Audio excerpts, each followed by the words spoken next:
শনিবার সকাল 10:30 দৌলতাবাদের একটি প্রাইমারি স্কুলের পেছনে সারিকা খাতুনকে ধারালো অস্ত্র দিয়ে খুন করে আনোয়ার হোসেন। আজ আপনাদেরকে শোনাবো দৌলতাবাদ থানার একটি মর্মান্তিক ঘটনা।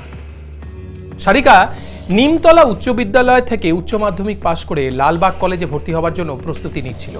অন্যদিকে আনোয়ার ছিল একজন পরিযায়ী শ্রমিক। ওদের মধ্যে প্রায় 2 বছরের সম্পর্ক।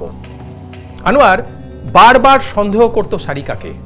আনোয়ার মনে করত সারিকার মধ্যে অন্য কারোর সঙ্গে সম্পর্ক রয়েছে, আর এই নিয়ে ওদের মধ্যে ঝগড়া অশান্তি লেগেই থাকত। মানসিক অবসাদে ভুগত আনোয়ার। সেদিন অর্থাৎ শনিবার সকাল 10:30টার সময় এক বন্ধুকে নিয়ে দৌলতাবাদের একটি প্রাইমারি স্কুলের পেছনে যায় সারিকা। আর বোধহয় এই মুহূর্তটার জন্যেই ওত পেতে বসেছিল আনোয়ার। আড়াল থেকে বেরিয়ে আসে আনোয়ার। শুরু হয়ে যায় সারিকার সঙ্গে তার ঝামেলা। বিপদ বুঝে সারিকার বন্ধু দৌড়েছিল আশেপাশের লোকজনকে ডাকতে। আশেপাশের লোকজন যখন ছুটে আসে তখন তারা দেখে সারিকা রক্তাক্ত অবস্থায় মাটিতে লুটিয়ে পড়ে আছে, আর ধারালো অস্ত্র নিয়ে দৌড়ে পালাচ্ছে আনোয়ার। সারিকাকে খুন করে নিজের মাকে এসে জানিয়েছিল আনোয়ার। বলে পুলিশকে ডেকে সে সারেন্ডার করবে। সেই মতো পুলিশ এসে আনোয়ারকে গ্রেপ্তার করে। সন্দেহের বিষ এমন ভয়ঙ্কর বিষ যা শেষ করে দেয় অনেকগুলো জীবন।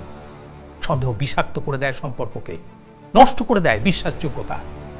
তাই এর থেকে মুক্তির একমাত্র উপায় হলো খোলা মনে আলোচনা করা, কথা বলা। আর তারপরেও যদি এই সন্দেহের বিষ সমূলে উৎপাটিত না হয়, তাহলে সেই সম্পর্ক থেকে বেরিয়ে যাওয়াই ভালো। কারণ আপনারা জানেন, জীবনের চেয়ে মূল্যবান আর কিছুই হয় না।